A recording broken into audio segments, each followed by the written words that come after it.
Hello everyone, and welcome to Hill Street. Today's story is, My Father-in-Law Keeps Calling Me and Leaving Voicemails by Creative Cloud 19. If you end up enjoying this story, please leave a like.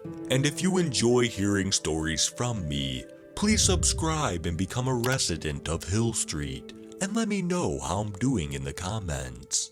Now, let's get to this nightmare. I really do love my husband. He's a great guy who's been with me since my high school days, and he's always been supportive of my dreams and hobbies. He's got a great sense of humor and is wonderful with kids, if we have any someday. The one thing I haven't been able to understand, much less tolerate, is his dad.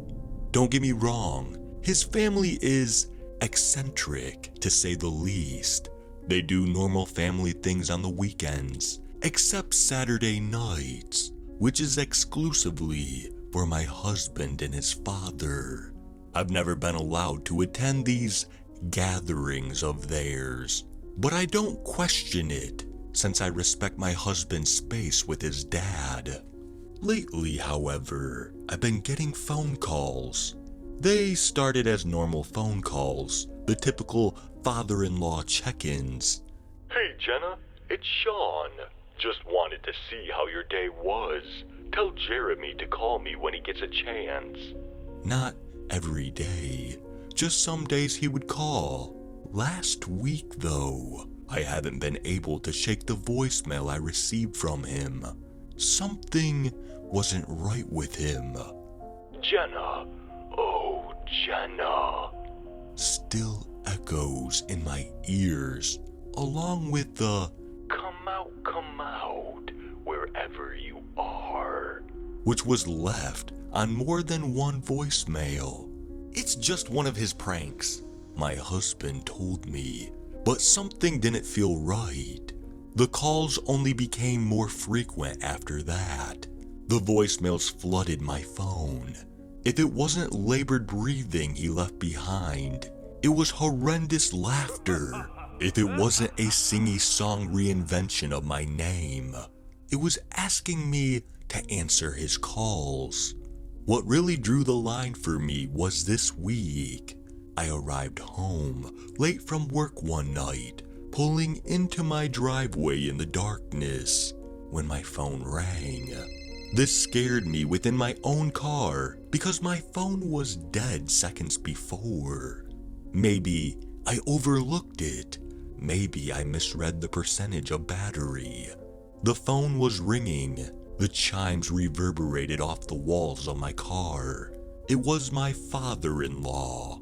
I didn't want to answer, so I slid the call to voicemail.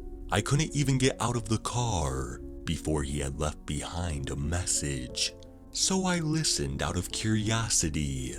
Maybe it was an emergency. Jenna, why won't you get out of the car? He had said in a whiny voice. Why won't you come inside? I've been waiting for you. The voicemail ended, leaving me in the car alone. I frantically looked outside my car. Nobody was watching me, so I went ahead and stepped out so I could head inside. I only made it so far up the sidewalk to my house before I noticed the upstairs bedroom light was on and a figure standing in the window. My husband was not home at this time. Since it was Saturday, he was with his dad on these nights. But when I looked even closer, I was horrified and confused. The figure appeared to be my father-in-law, except his eyes were bulging and his smile was wide. I could see the whites of his eyes and his discolored teeth from where I was standing. So I did what any sane person would do. I reached for my phone to call the police, my husband, anyone. But my phone was dead after all. When I looked back at the man standing in the window, his head tilted, keeping that wide and haunting smile. Slowly, he raised his hand and wiggled his fingers in a wave at me. Before turning and walking away from the window, he never broke that smile and seemed to float when he walked. The bedroom light clicked off shortly after he left my sight. This all had me scared beyond my mind, so I drove to my sister's house for the night. But even then, the voicemails didn't stop. Why did you leave me, Jenna? We wanted to welcome you home. Delete. Come home, Jenna. I promise we won't bite. Delete. I know you're hiding, Jenna, but I'll always find you. Delete. My phone rang constantly the entire night, with voicemail after voicemail being left by my father-in-law. The only time I ever touched my phone was to text my husband that I would need to speak with him in the morning. And I did. Once I had gathered the courage to head home, my husband was there, waiting and wondering. I didn't have any other explanation for my weird behavior or avoidance of his family the past few weeks, so I sat him down and explained everything to him. That doesn't sound like my dad. He wouldn't do that. He was persistent on that, and I don't blame him. It's his dad.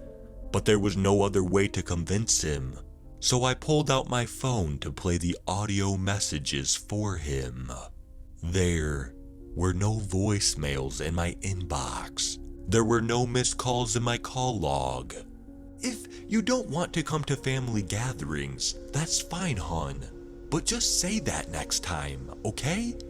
And with that, he got up from the table and left.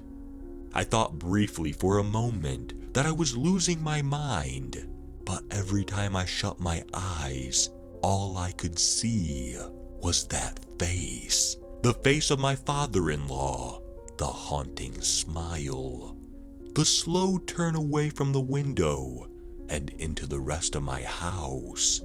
I knew what I had seen.